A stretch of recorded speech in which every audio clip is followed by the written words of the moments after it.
So I did a lot of research. I will show you my spreadsheet on rear shocks after this video, but I decided to go with these Dobson shocks. These are the GS59701s. These are the stiff ones, which means this is designed for having constant rear weight. I'm going to have a drawer system eventually and a rear bumper, so I needed the stiffer shock. Now it's going to be a little rough riding in the rear because there's no weight on the back, but these shocks last a long time, so figured I'd get the right ones first. The reason I wanted to change them is because I wanted a little more damping in the rear for towing a trailer and stuff like that, which I frequently do off-road.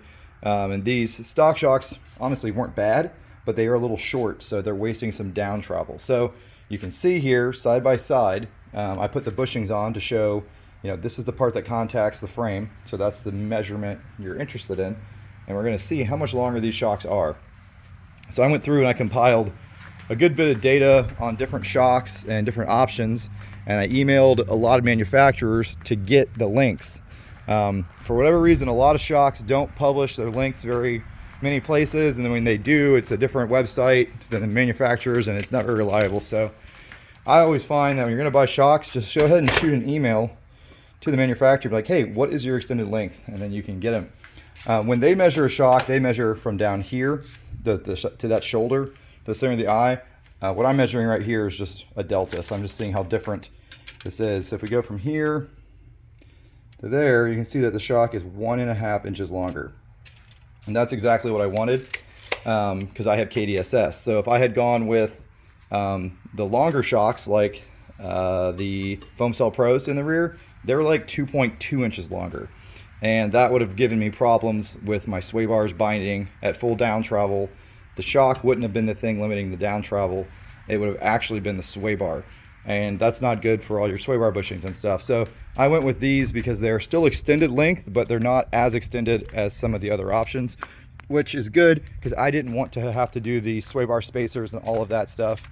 I wanted to leave everything as factory as possible, but I needed to upgrade the shocks, and I wanted to get every ounce of flex that I could out of this thing. So I went with a shock that is about 1.5 inches longer.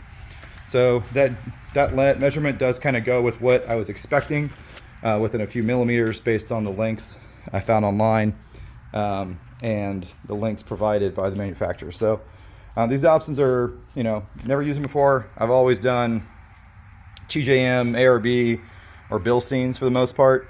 But they're really highly reviewed. People say they last forever, and they were a good price. I got both these shocks for $290, so a little cheaper than some of the other options.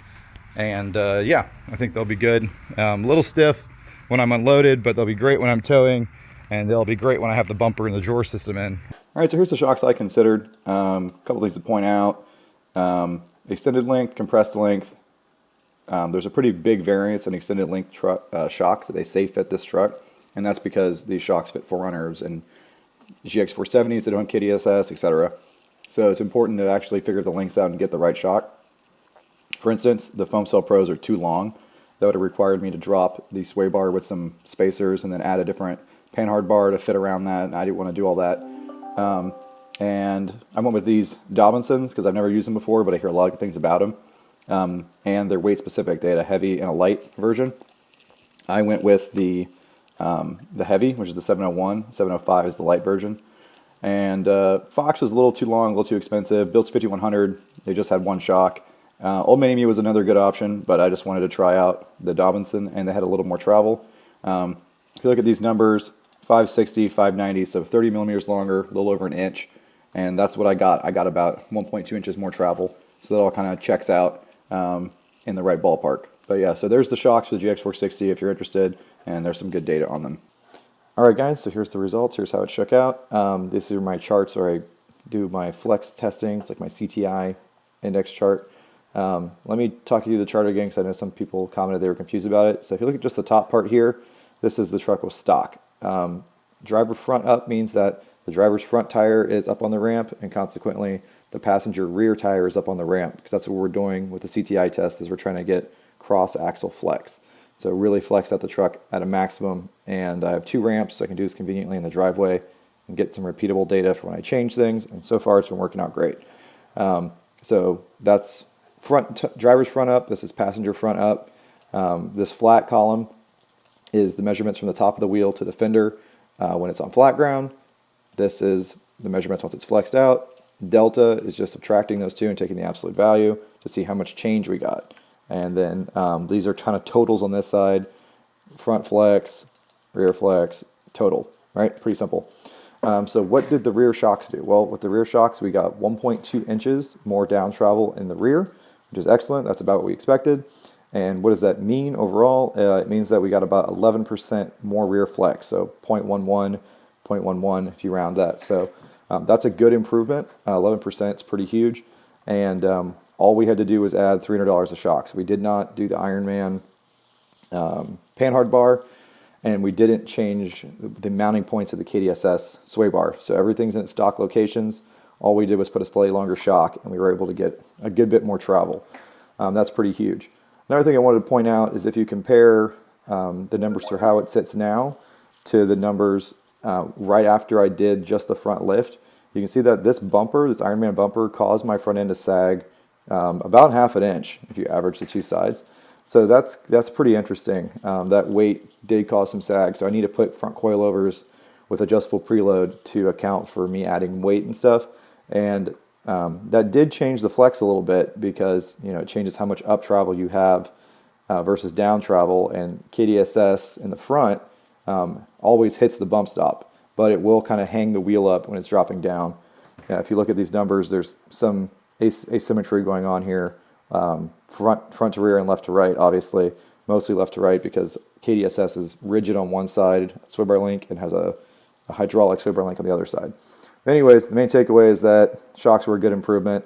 We got 11% more rear travel, and I got extra dampening, so that's what we want to see. Also, once I go and do the rear 1-inch lift, I'm going to keep it balanced. Basically, this 1 inch of down travel will mean once I lift the rear 1 inch, I'll still have factory down travel. And that's important because when you start lifting Toyotas, a lot of times you get top out where your shock hits full extension. That's not a good feeling. So this should help me avoid that. I also pulled the running boards off today. One of them got pretty bent up and I didn't want it to get any worse. I may trim off the top part of this running board, this top trim piece, and put that on to kind of fill that gap under the doors because it looks a little ugly. The GX460 running boards come off and they look fine, but this one has a big part of the fender that hangs down here, which I'm not a fan of. So maybe I'll put that trim on there. And then I'm gonna hook some rock lights up to that lighting that was in there already. With the running boards off, you can also really see the KDSS system. That's the KDSS accumulators and everything up there, but it's all got nice skid plates on it, so it's well protected. Of course, it's a Toyota. Okay, so now that I got my front bumper on, that was obviously the first thing I had to do for armor. I'm looking at other armor things like skid plates. So everyone says that the skid plate on the GX470 is the same as the skid plate on the GX460, except that the 470 has a full skid plate, the 460 has like the front third. So I happen to have a 470 and a 460, so I was going to try to swap them to make sure that if I bought an aftermarket skid plate for a 470, it would fit on my 460. Basically use this one as a template. It's only 6 bolts it removes in seconds, so pretty easy thing to check. And I'm glad I did it because I noticed something. So if you measure from the ground to this mount, see you're at about 10.5 inches. If you measure from the ground to this mount, you see that you're about 11.5 inches. The mount point on the GX460 is in a different spot for this guy than that one. So this skid plate will not fit on this truck without putting some kind of a spacer and a longer bolt here or something else. Everything else seems to be the same. So I'm wondering how aftermarket skid plates that claim they're compatible with both work, because this mount is at a different angle than this mount, so it's not going to fit perfect. So what I really want to find is a purpose-built GX470 gas tank skid plate, purpose-built GX460 skid plate, because I know if I put one off a 470, it's either not going to fit quite right and it's going to waste some ground clearance, or it's going to have some spacer adapter BS going on there. And this is actually close to your drive shaft, so you don't really want to be messing around in that area. There's not a whole lot you can, mainly looking at the CBI stuff. They seem to have the best fit, maximize the ground clearance the best. The CBI skid plates get rid of these supports right here, right, that go from here to here, because you really don't need those once you have a full skid plate. And the way that they mount over here wastes a lot of ground clearance. See how the little thing sticks up? So by getting rid of that, the CBI skid plates can fit, you know, almost 3/4 inch flusher